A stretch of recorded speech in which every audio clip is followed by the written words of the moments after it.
Welcome along to Talk Radio Wales podcast. In the news, Lee Waters MS, the Deputy Minister for Climate Change, has asked us all to eat less meat. It's caused a bit of a row really within the farming community, and some of them have taken to video, and we'll be speaking to the President of NFU Cymru in a moment, John Davies.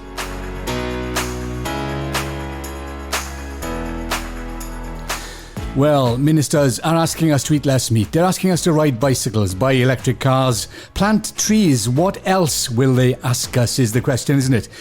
Is it becoming a bit of a nanny state with these ministers telling farmers what to do? What experience do they have? What rights do they have? What knowledge do they have?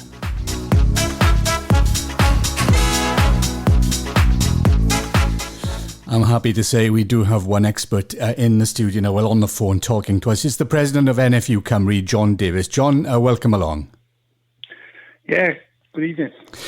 John, Lee Waters has called for us to eat less meat, obviously, to impact on climate change. He said that we should be eating local meat, Welsh meat, better quality meat. But I grew up on a local farm, and I know that the farmer whose relatives lived close by on 2 or 3 farms as well could not possibly rear enough food, grow enough crops to sustain the local estate that was sort of just off the farm. Are these calls realistic? Are they just simplistic? I know it's been described as simplistic. Are they realistic? Do they have foundation? Have they got the science behind it? Has he done his research properly? Or do you think this is something he's just grasped out of a newspaper somewhere or an article somewhere online and said, this is what we're going to do. This is how the farmers are going to work? I think there's a lot of focus on meat and dairy products at the moment. And obviously the International Committee on Climate Change have made some comments. I was really pleased actually that the Minister encouraged us to eat more local meat, and by local I mean Welsh.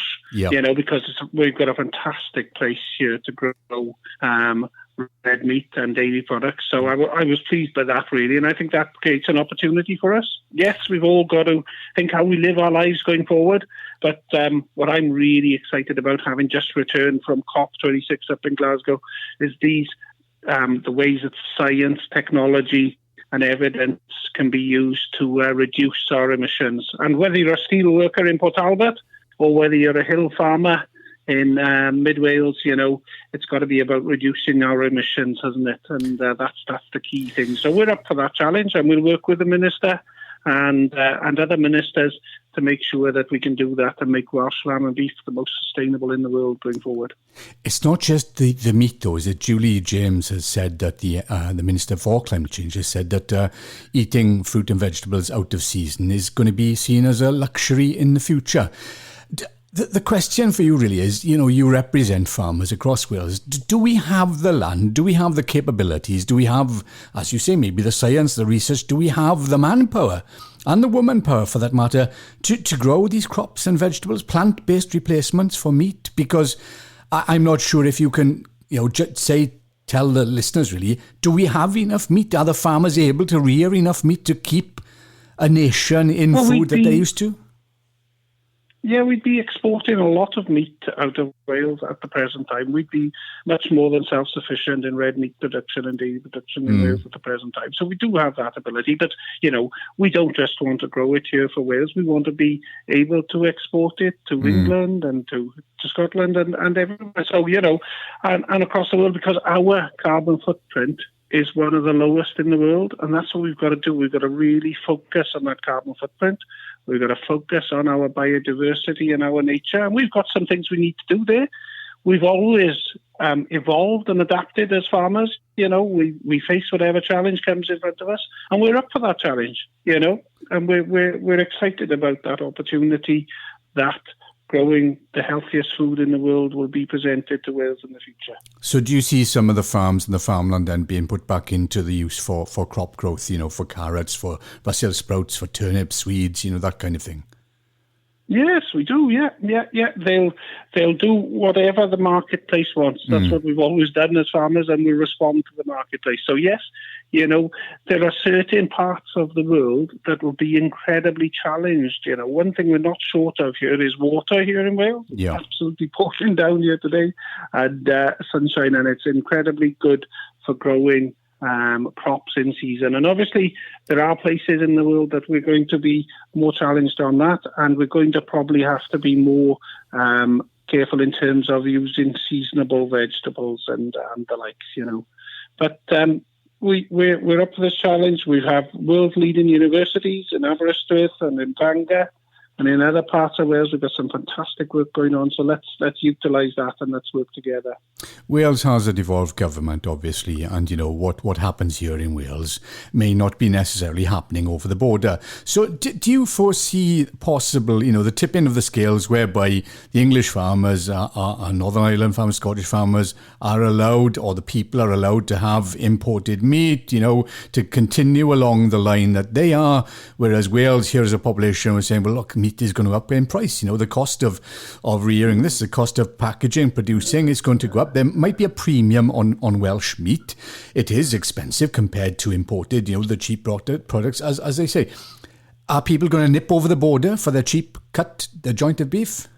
Well, under the internal market rules, anything that's allowed into any part of the United Kingdom, into any of our 4 home nations, is allowed to circulate freely in any of the others. That's part of the internal market rules. So I don't foresee that happening.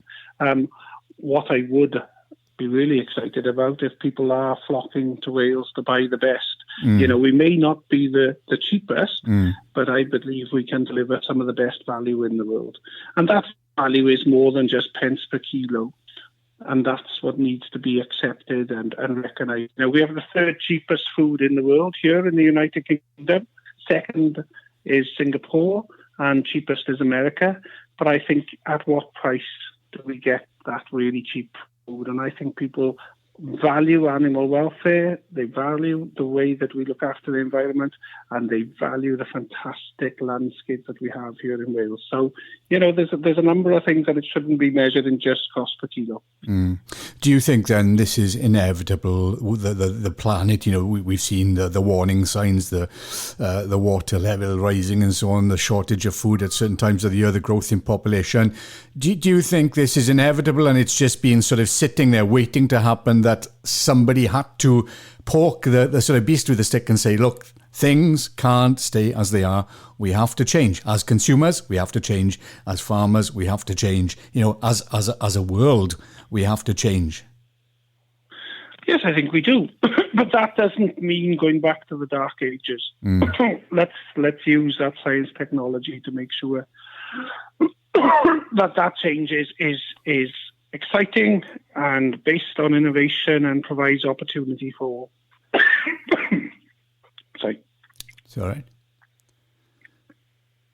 Yeah, so it is going to be difficult for people, I guess, isn't it? I mean, I think people will, when they read some of these articles, when they hear some of these calls, and do you understand that kind of worry, that concern? Gosh, yes. Absolutely. There's a very, very big business pushing processed, plant-based solutions and options. We are generally small family farms, providing safe, healthy food, which is packed with nutrients, which you can't get from other highly processed food, So look, the margin that they make on some of these highly processed options that they're putting as meat replacers is massive. So, it's about big business. Don't fool yourself. It's about saving the planet or saving the world. That simply isn't the case in many, many of these things. So, we support a move to less processed, more local, sustainable food. And, we need to make sure that our story is told loud and that we have a good, strong brand and that Wales leads the world in this respect. So are you then going to be sort of taking that message to your representatives, to the farmers across Wales? What form will that take? Are you going to be having some future conferences? Are you going to be, Okay, yeah. So 2 years ago, or just over 2 years ago, we launched our net zero by 2040 plan. That's probably costed, it's probably worked out. There's an awful lot of work gone into that with the latest science and technology. I chair a panel of 20 scientists from across the UK, the world leaders in their respective fields. There's a massive amount of work going on this. But this isn't mature science yet. The way that we measure methane isn't correct, from cows. And the ICC has recognised that.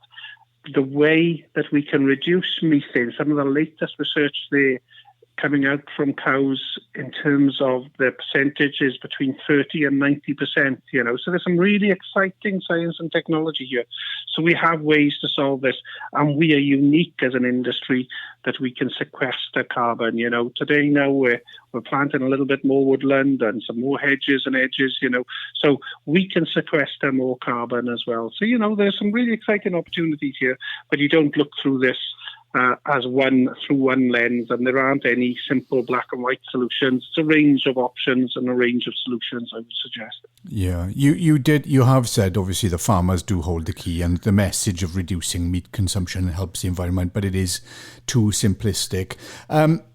Is that something, are you working with Welsh Government? Are you sitting around table? Are you in meetings with them, sort of, firmly putting the views of the farming community and contributing to maybe the direction that this is going to take? I know you talked about the net zero 2040 ambition, yeah. Absolutely. Last week we were on a panel in Glasgow. We have regular interactions. I'll be meeting the Minister tomorrow. We'll be talking through the latest developments. We have a situation here where we'll be creating a new farm policy. We have to get that right. So yes, we have regular interaction, and we have a range of views, and it's really, really important that we create the right conditions to grow going forward. Well, John Davies, President of the NFU Cymru, many thanks for speaking to us. It's been a pleasure, and just to pick your brain and get that message across to people who may have those concerns about what Welsh Government ministers are saying. So diolch yn fawr I chi, and thank you very much again. Yeah. Okay, thank you very much. Diolch.